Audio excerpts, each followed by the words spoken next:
tous et bienvenue dans cette nouvelle édition d'À vos droits, émission consacrée aujourd'hui à l'étude de la télésanté. Cette notion regroupe tous les domaines de la technologie, de l'information et de la communication mis au service de la santé. Mais que devons-nous comprendre à travers cette notion ? Comment les patients et les professionnels de santé doivent-ils appréhender cette notion ? C'est ce que nous tenterons de découvrir tout au long de cette émission. Et pour cela, je suis en compagnie de Maëva et Louise. Bonjour. Deux étudiantes en master de droit, spécialisées en responsabilité médicale. Pour commencer, pouvez-vous nous donner une définition de la télésanté ?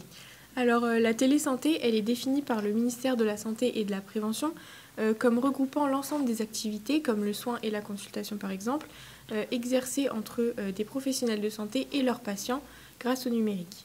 En effet, cette nouvelle méthode de soins, elle ne déroge pas pour autant aux exigences de qualité et de sécurité des soins qui sont celles des professionnels de santé. Donc la télésanté, elle est composée de deux domaines d'activité qui sont la télémédecine et le télésoin. Donc la télémédecine correspond à l'ensemble des activités médicales réalisées à distance par les professionnels de santé, et cela grâce aux technologies de l'information et de la communication. Donc il en existe 5 types. Nous avons la téléconsultation, la téléexpertise, la téléassistance, la régulation médicale et la télésurveillance. Donc ensuite, on a le télésoin qui concerne les activités réalisées à distance par les pharmaciens ou auxiliaires médicaux, comme cela peut être le cas par exemple pour les audioprothésistes, les ergothérapeutes, les infirmiers ou encore les orthophonistes. Merci pour cette explication claire. On comprend donc que grâce aux nouvelles technologies, la télésanté permet l'accès à distance d'un patient à un professionnel de santé ou à une équipe médicale. Elle représente donc une autre manière de soigner les patients. Mais Louise, pouvez-vous m'indiquer pourquoi un tel développement a eu lieu au cours de ces dernières années ? Et selon vous, quels sont les facteurs majeurs qui ont permis le développement de la télésanté ? Alors en fait, jusqu'en 2018, la télésanté n'a été utilisée qu'à titre expérimental. Et afin de généraliser cette pratique sur l'ensemble du territoire français, un accord conventionnel a été signé le 14 juin 2018. Alors c'est grâce à cela que la télésanté est entrée dans le droit commun des pratiques médicales et notamment grâce à son remboursement par les organismes de sécurité sociale. Donc c'est aussi le Covid-19 qui a permis à sa démocratisation et qui a développé tout son intérêt à la fois pour le patient et pour les professionnels de santé. J'ajouterais également que la télésanté, c'est une solution face aux déserts médicaux et aux inégalités d'accès aux soins, puisqu'elle permet pour les gens qui habitent dans des zones géographiques dans lesquelles il est très difficile, voire impossible de se faire soigner par un professionnel de santé, de pouvoir accéder justement à ces professionnels. Alors selon vous, la télésanté a de nombreux avantages, mais pourtant les défenseurs de la consultation classique y voient de nombreux inconvénients. On peut par exemple citer l'inaccessibilité de la télésanté pour les personnes âgées qui seraient dépourvues d'ordinateur ou encore pour les personnes vivant dans des zones rurales. On peut également évoquer l'impossibilité du médecin d'ausculter son patient lors d'une consultation à distance. Que pensez-vous de ces différentes remarques ? Alors tout à fait, vous évoquez avec justesse un problème d'accès aux soins majoritairement concentré en ruralité et touchant les personnes les plus âgées et les plus démunies. C'est justement la télésanté qui a permis de pallier à ces difficultés majeures. En effet, cette solution, elle va significativement simplifier l'accès aux soins des patients, notamment du coup pour ces personnes les plus vulnérables, et elle leur ouvre un accès directement depuis chez eux, ce qui leur évite de dépenser de l'énergie et des moyens pour se rendre à des rendez-vous au sein d'établissements de soins.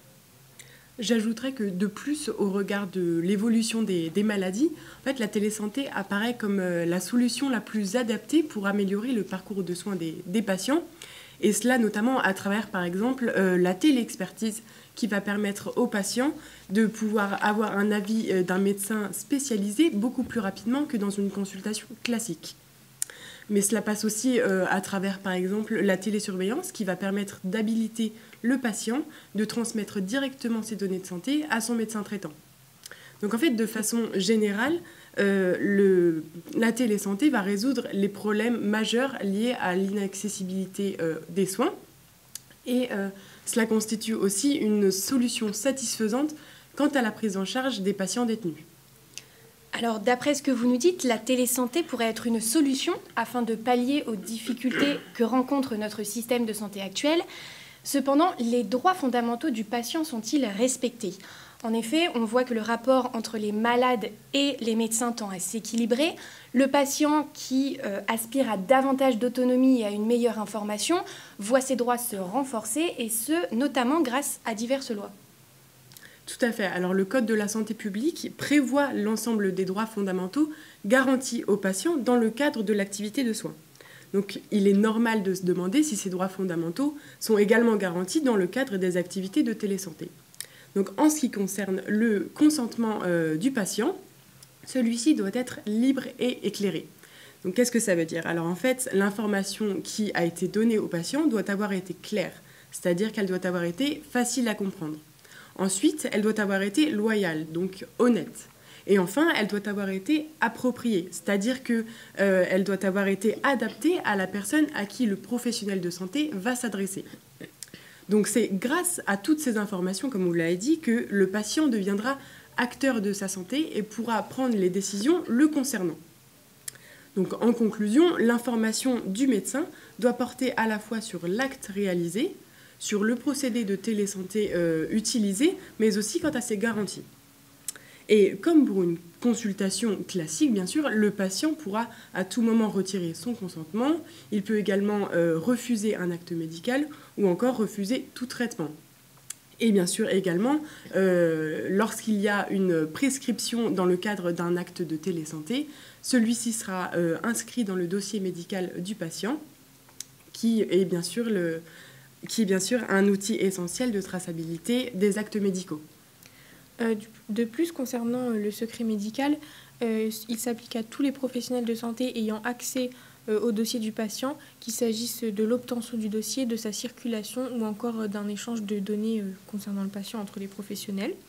Et les personnes qui assistent le médecin doivent également se conformer au secret. Alors justement, vous venez de parler du secret médical.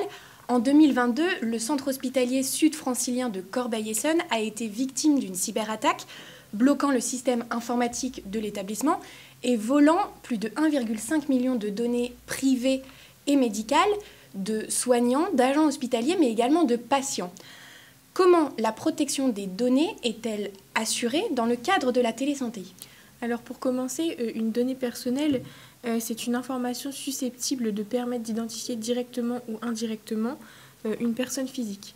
Donc ces données, elles sont considérées comme étant des données personnelles de santé lorsqu'elles sont relatives à la santé physique ou mentale, présente, future ou passée, et révèlent des informations sur leur état physique. Donc tout d'abord, il faut savoir que les professionnels de santé réalisant des actes de télémédecine agissent comme des responsables de traitement, donc ils sont obligés de se conformer au RGPD, et ce qui suppose donc une obligation de confidentialité, le traitement de données uniquement sur instruction écrite, et un devoir d'assistance et de conseil, ainsi que l'absence de détournement de la finalité des données. Donc, de plus, les professionnels de santé, ils doivent également être en capacité de répondre aux demandes de leurs patients, notamment concernant leurs droits d'accès, de rectification ou encore d'opposition. Afin de faciliter le contrôle du respect de ces règles, ils doivent également tenir un registre des traitements. Donc, enfin, il ne faut pas oublier que pour collecter une donnée personnelle, la loi elle doit prévoir cette possibilité. Il doit y avoir un intérêt légitime pour le patient et il doit y consentir. Donc sans ce consentement, le recueil des données n'est pas possible. De plus, du coup, la protection des données personnelles de santé, elle est très encadrée afin de limiter tout risque les concernant.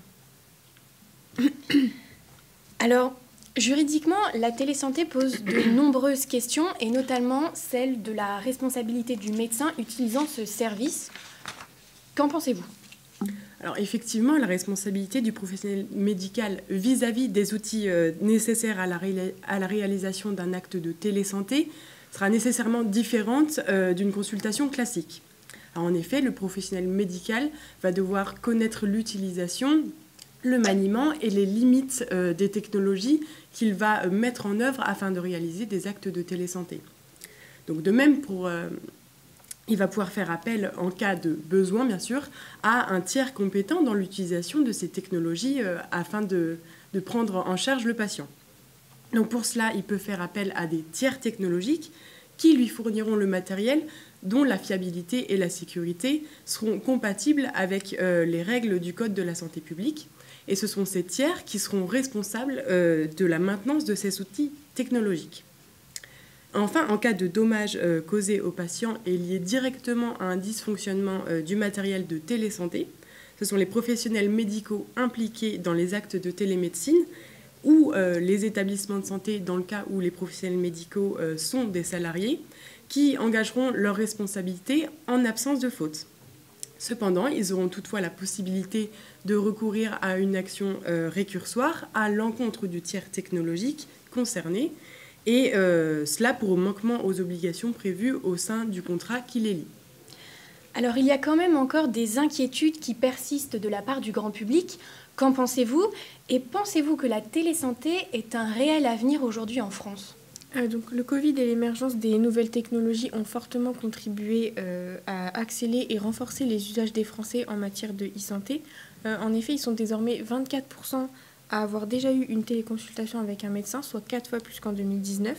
Et leur niveau de satisfaction concernant la téléconsultation est assez élevé puisqu'il recueille 78% d'opinions favorables. Donc ce renforcement des usages, il est cependant contrasté par une défiance grandissante à leur égard. En effet, 55% des Français considèrent que le développement de la e-santé est une source de crainte. Et concernant la télémédecine, les avis sont plus partagés puisque 49% des Français disent en avoir une bonne opinion. Malgré cela, le marché de la e-santé reste tout de même en plein essor et il offre un très large champ des possibles.